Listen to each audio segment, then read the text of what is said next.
You don't remember exactly when the alarm clock stopped being just a sound and started feeling like an order. It used to be part of the background of life, the thing that got you up for school, for weekend trips, for those early shifts you took just to have a bit of extra cash in your pocket. Back then, mornings were only temporary obligations. Now they feel like an unending sentence. The alarm doesn't just wake you, it drags you.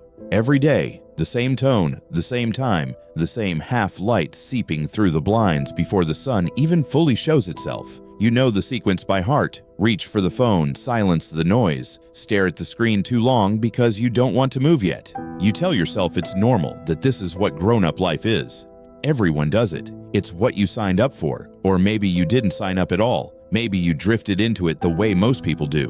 One job after another until suddenly you're here, tied to a desk in an office that doesn't even feel like yours. The uniform might be different, button-up shirt, plain polo, or company-issued lanyard, but the routine is the same. The commute, the keycard swipe, the polite nod to the receptionist, the same hum of the fluorescent lights that buzz just enough to remind you they're always on. It started innocently enough. Your first real job felt like a milestone, a reason to be proud. It wasn't glamorous, but it was yours. People congratulated you. You dressed sharper, you showed up early, you wanted to make an impression.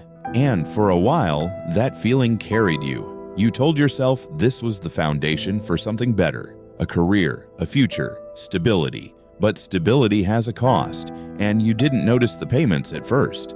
The first payment was time, the kind you can't get back. At 19 or 22, giving up 8 or 9 hours a day didn't seem so bad. You still had your evenings, your weekends, your vacations. But gradually, you learned the truth. The job doesn't just take your time at the office, it takes your best hours, your clearest energy, your mental space long after you've logged out. You start thinking about work while you're eating dinner. You dream about deadlines. You check your email on Sunday, just in case something's waiting for you. Then came the second payment, your body. At first, you thought it was just the normal aches, the stiff neck after a long day, the sore back from leaning over your keyboard. But after months, then years, those aches stopped going away. Your shoulders live in a permanent hunch. You rub your temples without even realizing it. Your eyes burn from staring at screens that are supposed to make you more productive. You start getting tension headaches that wrap around your skull like a vice. And you stop wondering if it's connected to your job, because of course it is. The third payment was harder to spot, your identity. In the beginning, you still had hobbies, side projects, a social life that wasn't built around after-work drinks with colleagues you didn't really like. But slowly, the job seeped into your sense of self.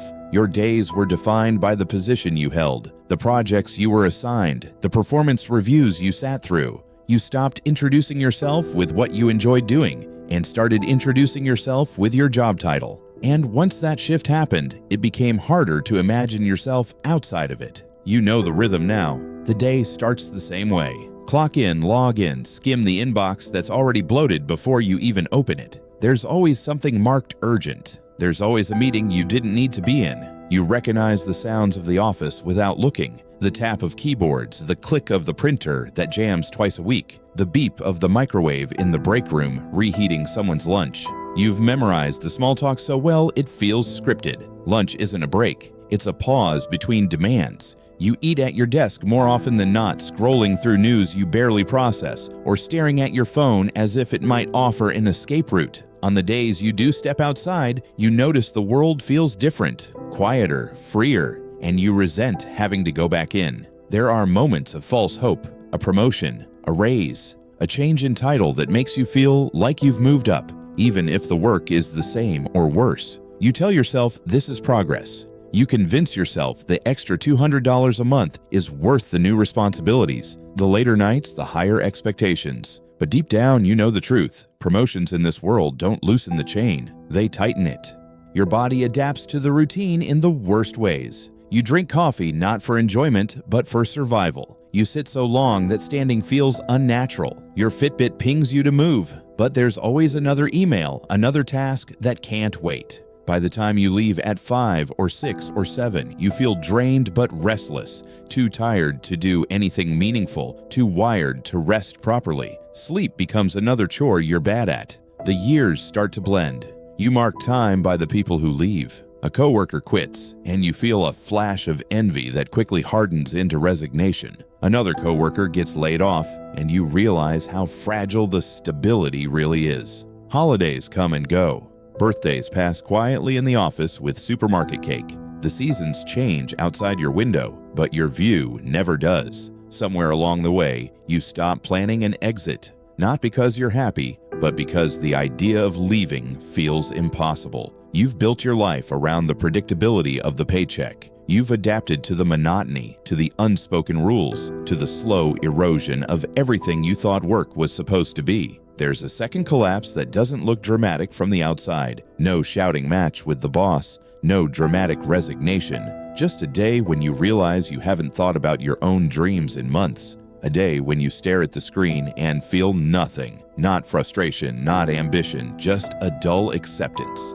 That's the moment the job has you completely. You're no longer a person to the system. You're a metric, an output figure, a performance score. You exist in quarterly reports and HR databases, not in conversations about what you actually want. If you disappeared tomorrow, someone else would sit in your chair before the week was out, using your keyboard, drinking from their own mug, living the same pattern you just left behind. You think about retirement sometimes.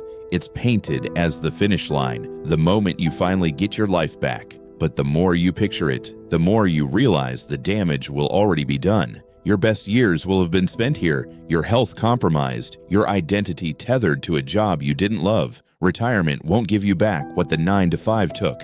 And so, you keep showing up, you keep clocking in, you keep playing the part, because this is what life has become. A slow-motion erasure, one meeting, one deadline, one email at a time. If you're ready to stop trading your life for a paycheck, check the links in the description. You'll find step-by-step resources to start your own faceless YouTube channel. No camera, no boss, no commute. Escape the rat race and take back your time.